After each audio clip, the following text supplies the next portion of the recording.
Good morning, my lovely students. Today we have several new topics. We are today May the 30th, 2022.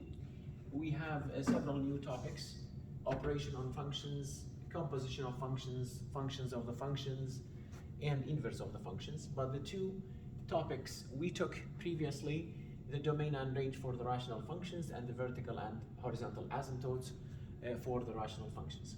I'm just going over some of the rational functions.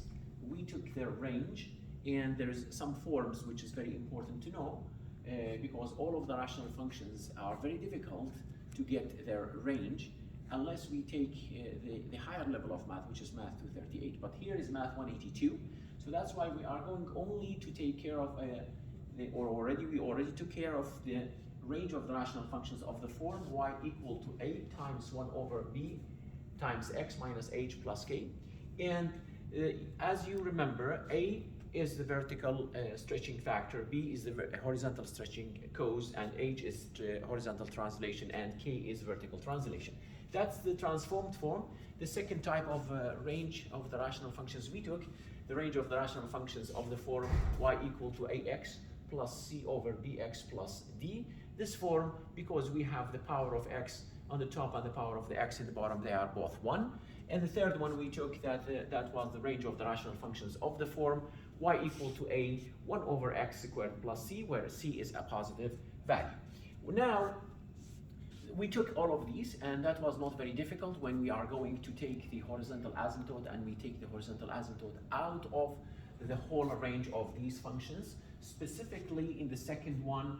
And for the third one, since the power of x in the bottom is greater than the power of x in the top, we don't have any x in the top, that's why the horizontal asymptote is going to be x-axis.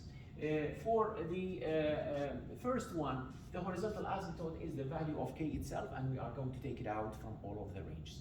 Now, today we are going to study operation on functions: addition, subtraction, multiplication, and division. So we can write the addition between two functions if we have f of x and g of x in this form, f plus g of x, and for the subtraction, f minus g of x, and for the multiplication, fg of x, and for the division is f over g of x. But we have something very important, which is the denominator cannot equal to 0 because we cannot divide by 0.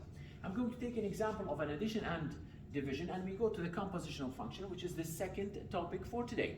So I'm going to take this example. Let's f of x equal to 2x plus 1 and g of x equal to 3x. I am going to add these two functions here. So I'm going to say 2x plus 1. I prefer to put it in the bracket, and then I'm going to add it to 3x. When I do this, and I'm going to collect actually the like terms, so it's going to be 5x plus 1. That's a new function which is represent the addition between these two functions. We can write down beside it that this is an f plus g of x. That's the form. For the division, I will take the same two examples, and these two same two functions, which is 2x plus 1 over 3x. This is the division.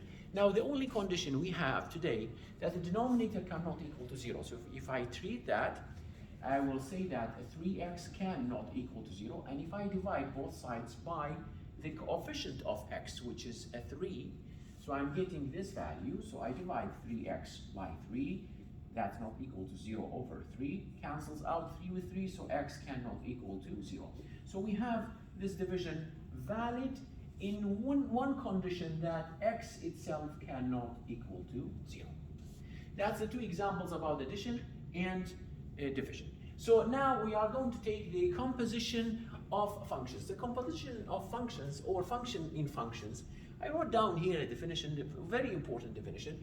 The composition of functions means the substitution of a function inside another function or inside itself. Sometimes the function will be inside itself, sometimes inside another function. So the form I would like to write it down here as an expression for this topic is f, the small circle gx, and I read it, here's the reading, guys, f of g of x, which can be written as well, f of g of x. So g of x, which is the last function, get inside the first function, which is f. Now we have an example here. and I'm going to apply this in this example, short example, and I'm going to write down here, f of x is 3x minus 1, and g of x is only x squared. So if I take here, if I say f of g of x, that's the first one, and I'm going to rewrite it as an f of g of x. So I'm going to grab g of x, which is this function, and I put it inside the template of f of x. If I think about the template of f of x, the template of f of x, first of all, I'm going to write down g of x. G of x is x squared. So I'm going to replace x squared instead of each x in f of x. So if I write down that, the template of f of x is a 3 multiplied by a variable minus 1.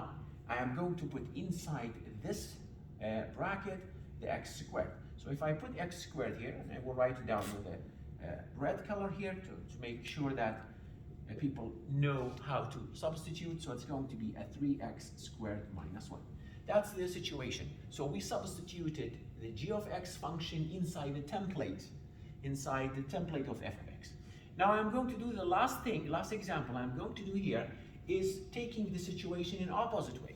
Now I'm going to do it there. So instead of having f of g of x, I'm going to have g of f of x, which means that I'm going to substitute f of x inside g of x. Now, if I say how much or what is f of x, so people know that f of x already is 3x minus 1.